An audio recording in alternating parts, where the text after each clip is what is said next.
La grandeza de los hombres muchas veces solo se mide con hechos que perduran para siempre. Sin embargo, hay hombres y mujeres que desde el anonimato cada día hacen grandes proezas que también merecen ser valoradas. De lo ordinario a lo extraordinario, experiencias transformadas para un legado eterno. Honoris causa, mucho más que un reconocimiento.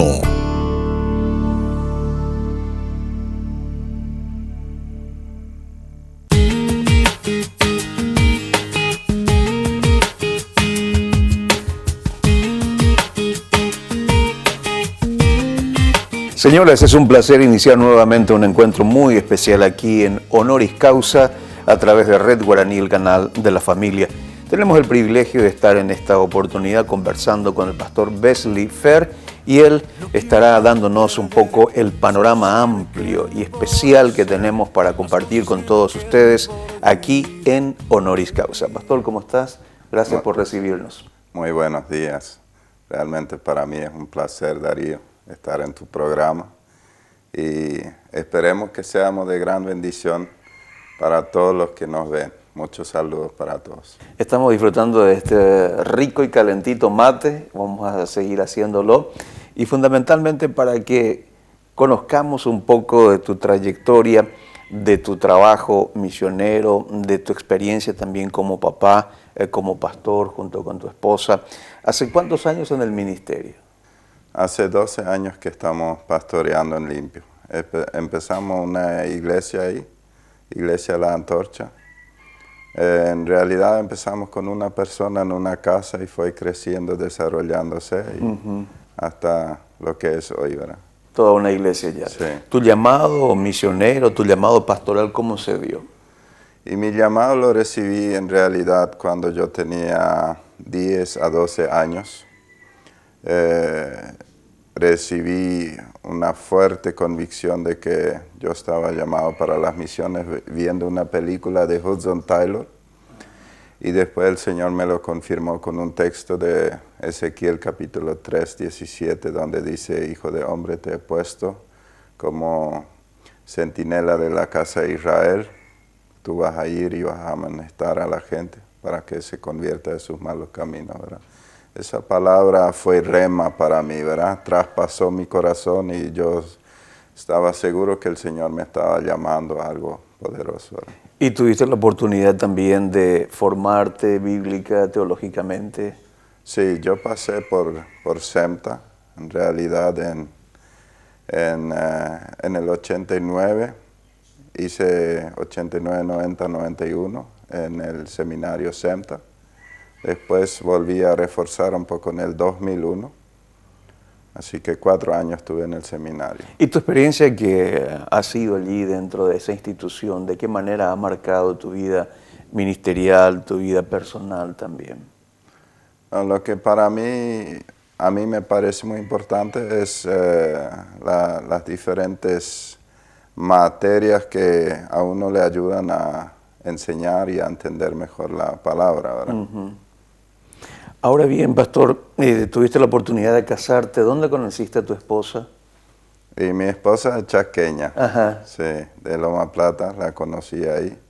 Nos casamos y a los pocos años ya nos fuimos para el ministerio, ¿verdad? Para trabajar en el ministerio. Sí. Y de aquella experiencia tan significativa nacieron varios hijos, ¿3 en total o sí, 4? 3. 3. 3, sí. ¿Cuáles son sus nombres? Jonathan, el mayor, varón, Juliane y Joana. Son 3 entonces. 3, sí. Y ahora están disfrutando también de las vacaciones prácticamente. Sí, ellos salieron, las nenas salieron ahora porque querían estar un rato con la primita, así que están de parabienes. Qué bueno. Pastor, ¿podrías relatarnos un poco la experiencia de Jonathan? Sabemos que él está pasando por un momento bien especial, más aún cuando se trata de una enfermedad. No sé si llamarla enfermedad o podrías describirnos en qué situación él se encuentra y cómo fue aquel momento en el cual él tiene ese accidente.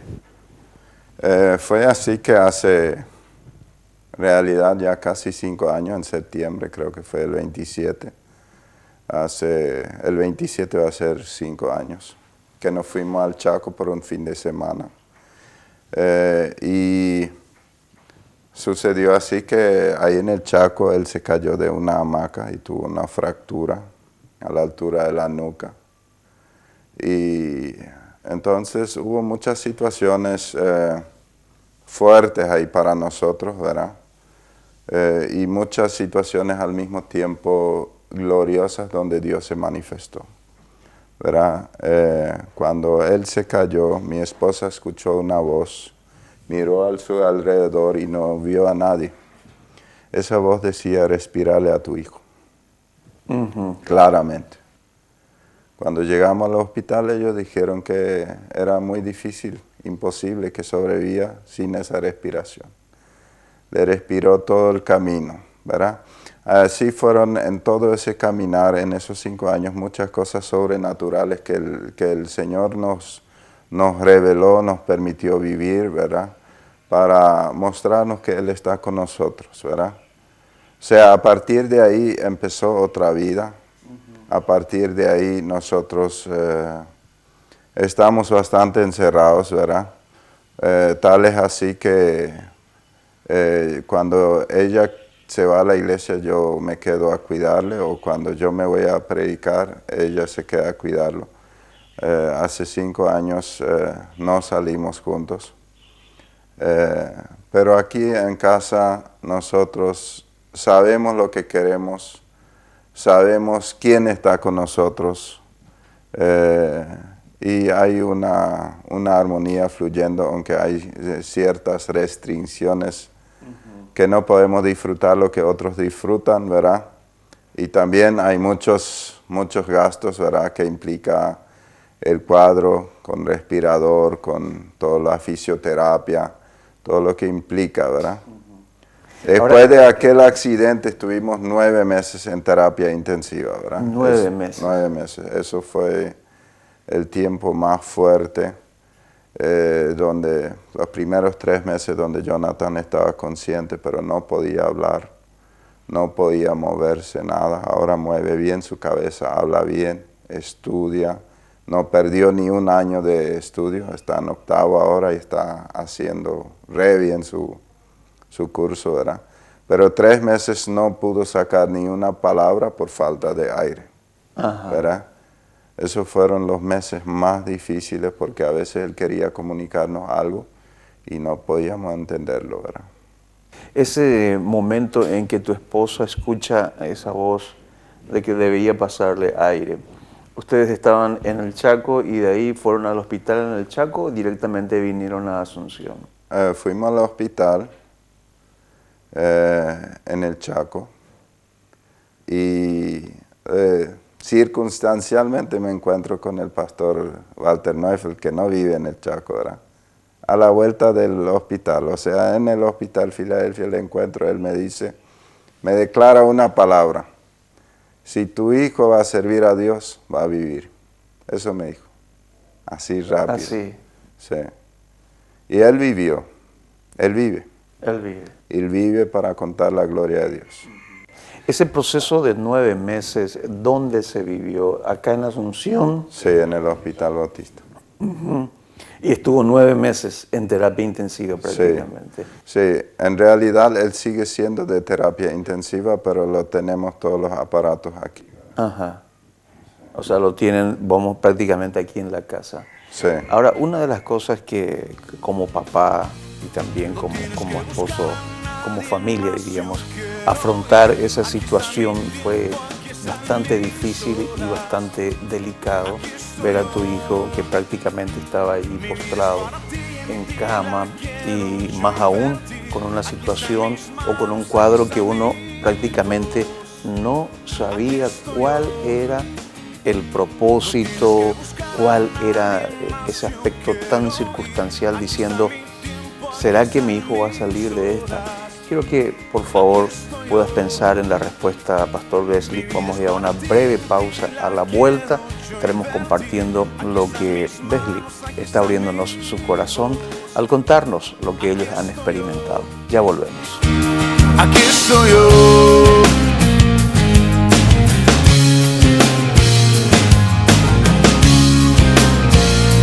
Aquí estoy yo.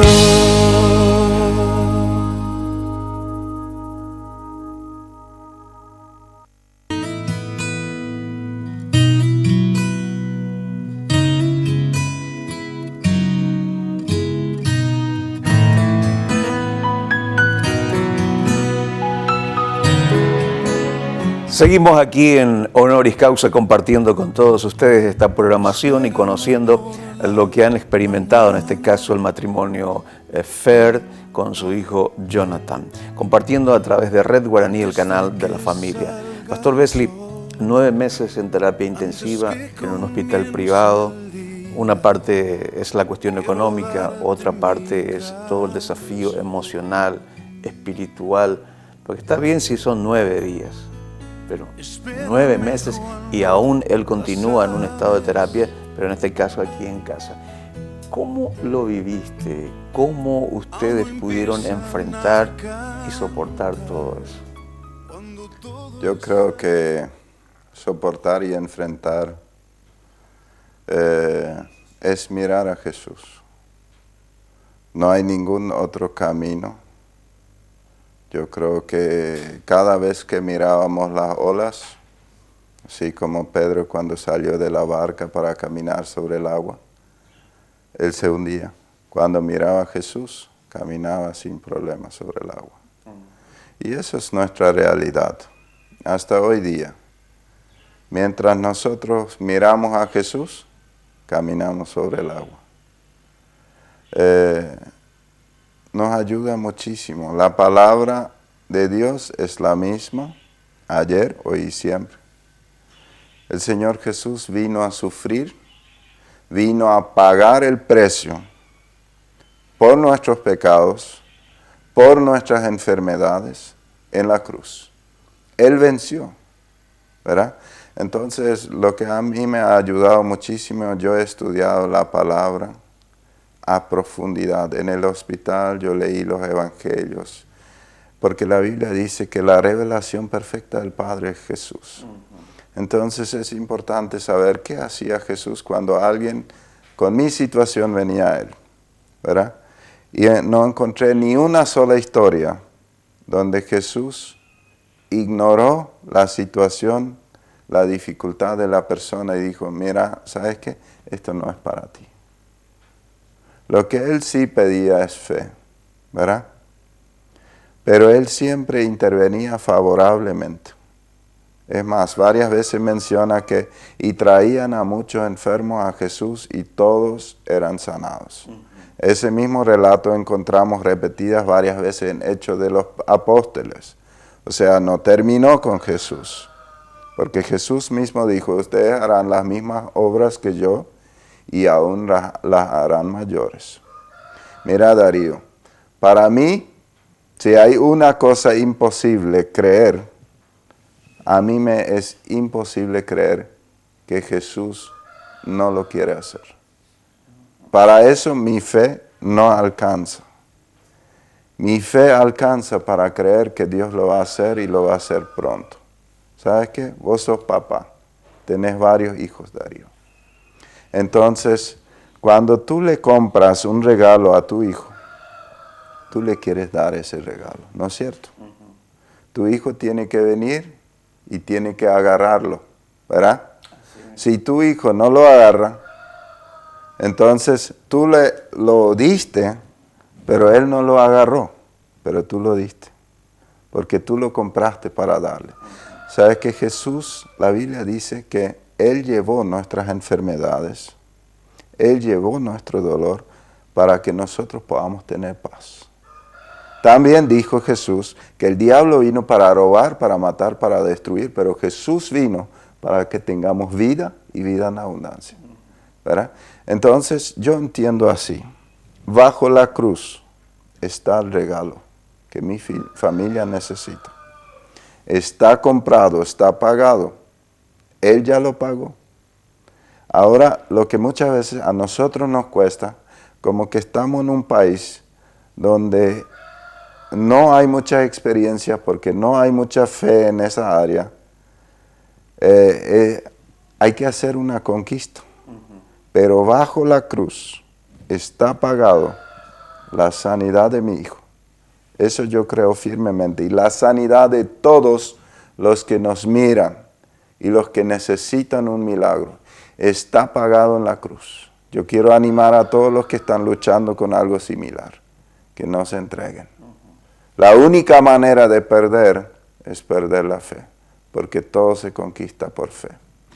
Pastor, ¿y pudiste conquistar vos no solamente esa situación, pudiste conquistar como papá, como pastor también, llevar esta carga que representa el desafío de seguir teniendo fe, de seguir teniendo esa convicción de que tu hijo va a ser sano? Mira, para mí es imposible creer otra cosa. Si yo creería otra cosa, dejaría de creer en Dios. Mira, nosotros tenemos una regla. La regla es la palabra de Dios. Y la palabra de Dios no dice otra cosa. ¿Verdad? Juan capítulo 14 dice: ciertamente les aseguro que el que cree en mí, las obras que yo hago, también él las hará, y aún las hará mayores, porque yo vuelvo al Padre. Cualquier cosa que ustedes pidan en mi nombre, yo la haré. Así será glorificado el Padre en el Hijo. Y repite otra vez: lo que pidan en mi nombre, yo lo haré. Así de simple, no lo podés ni complicar, ¿verdad? Por eso los niños lo entienden mejor que los grandes, porque Jesús mismo dijo: el que no entiende el reino como un niño, no puede verlo, ¿verdad? ¿Qué pasó en esos 9 meses con tu hijo en el hospital? ¿Qué pasó con ustedes? Sabemos que cambió, hubo toda una revolución en el estilo de vida que ustedes estaban llevando. ¿Cómo se adaptaron también los hijos, las hijas en este caso, a esta situación? Porque prácticamente ustedes casi esos 9 meses estuvieron viviendo en el hospital. Sí, no, realmente fue un tiempo muy complicado, ¿verdad? Donde yo me quedaba en la terapia a cuidar a mi hijo los 9 meses. Mi esposa se iba con las hijas solo a Limpio. En Limpio alquilábamos una casa. Ahora nos mudamos a Asunción, alquilamos aquí por el tratamiento más cercano a todo, ¿verdad? Más cercano al hospital. Ese tiempo fue tremendamente difícil, ¿verdad? Para las nenas también, para Jonathan. Yo de día trabajaba en la iglesia y a la noche le cuidaba, o sea, a veces dormía así con un ojo, ¿verdad? Uno cerrado y el otro medio abierto. Sí, o sea, realmente hace casi 5 años que no dormimos relajadamente, ¿verdad? Toda la fuerza que tenemos es misericordia de Dios, porque Él nos sostiene. Y yo me doy cuenta que cuando yo quiero luchar en mi fuerza, flaqueo. Inclusive cuando yo aflojo en mi vida de oración, porque a veces aflojo, yo me doy cuenta que todo disminuye. Cuando mi vida de oración, mi comunión con Dios crece, la fuerza se aumenta.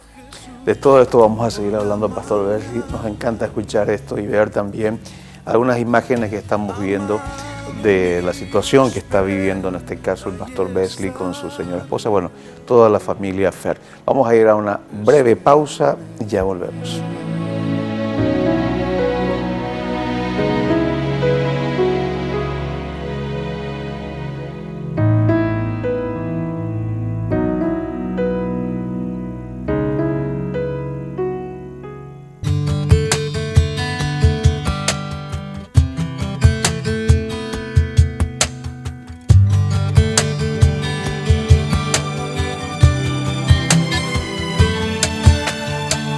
seas. Seguimos aquí en Honoris Causa con todos ustedes, compartiendo la experiencia del pastor Wesley Ferth, la situación que ha vivido su hijo Jonathan y el proceso que se ha dado en estos 9 meses que estuvo internado en terapia intensiva, cómo pasó esa situación.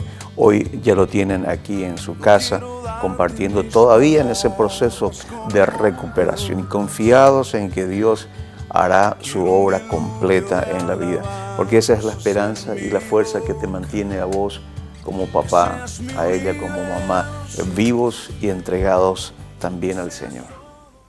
Sí, en realidad yo nunca le puse condiciones a Dios, pero su palabra lo dice, ¿verdad? Haga lo que haga el Señor, yo le voy a seguir y le voy a alabar, con mi vida o la vida de cualquiera. Pero yo sé que su palabra es verdad y me mantengo solamente en su palabra porque eso es lo que dice la Biblia. Si nosotros permanecemos en Él, no hay, la palabra imposible solamente nosotros inventamos. Eso no está ni en la Biblia. Sí, el imposible para Dios es que Él mienta. Eso es lo único imposible, Él no puede mentir. Y su palabra lo promete. Y eso es tan lindo. Y cuando nosotros miramos, por ejemplo, Lucas 18, la viuda que lucha por su derecho ante un juez injusto. Y Jesús empieza en realidad esa parábola con decir que deberían orar siempre. O sea, ahí hay una profundidad en el orar siempre, sin desmayar, dijo. ¿Verdad? Al final él resume la historia de la viuda. El Señor hará justicia a los que claman a Él día y noche. Sí lo hará y lo hará en corto tiempo, dice. Y al final, una frase muy picante y fuerte. Él dice, encontrará el Hijo de Hombre todavía fe en la tierra cuando regrese, ¿verdad? La fe es lo que se necesita para conquistar lo que ya está conquistado bajo la cruz, ¿verdad? La fe es el transporte de la cruz a la realidad visible, de lo invisible a lo visible, ¿verdad? Y eso es lo que muchas veces nos cuesta. Y la única manera que nuestra fe aumente es la comunión con Dios y su palabra, ¿verdad? La fe viene por el oír la palabra de Dios, dice Romanos, ¿verdad? Pastor, discúlpame si te digo también todo esto, pero la experiencia de tu hijo ha ayudado a bien también a ustedes como familia. ¿En qué áreas? Y a vos como pastor, ¿en qué área? Y bueno, realmente ayuda bien, ¿verdad? En muchas áreas. Es un buen desafío predicar la palabra, predicar la sanidad, predicar todo esto, sin verla todavía, ¿no es cierto? A veces yo pienso que la gente me mira y dice, pobrecito, está predicando algo que no vive, ¿verdad? Pero yo sé que, así como Job, que no entendió todo, al final lo entendió, pero él dijo, yo sé que mi Redentor vive y he de ver el bien, ¿verdad? Y yo sé eso, mi Redentor vive y he de ver el bien. He de ver a mi hijo correr, alabar a Dios, predicar la palabra y dar testimonio. Nuestra nación lo necesita y nuestra nación lo va a ver. Esta nación necesita ver que Dios es el que sana. Hasta hoy yo creo que muchos de nuestros compatriotas creen que el diablo es el que sana, que los curanderos son los que sanan. Y van a ver que es Dios el que sana. Y esa convicción se ve y se siente también en usted. Tenemos que cerrar esta primera entrega, mis amigos, aquí en Honoris Causa. No se pierdan, por favor, la segunda entrega que estaremos compartiendo con todos ustedes cuando volvamos para seguir hablando, compartiendo de lo que están viviendo en la familia Ferth en cuanto a su hijo Jonathan y también sus hijas, que comparten y acompañan todo este proceso. Es una vida de inspiración, una vida que puede enseñarnos mucho, un ejemplo que puede motivarnos fundamentalmente a seguir teniendo fe, convicción plena de que nuestro Redentor vive y obra hasta hoy. Vamos a cerrar este ciclo. Si Dios así lo permite, nos volveremos a encontrar próximamente aquí en Honoris Causa.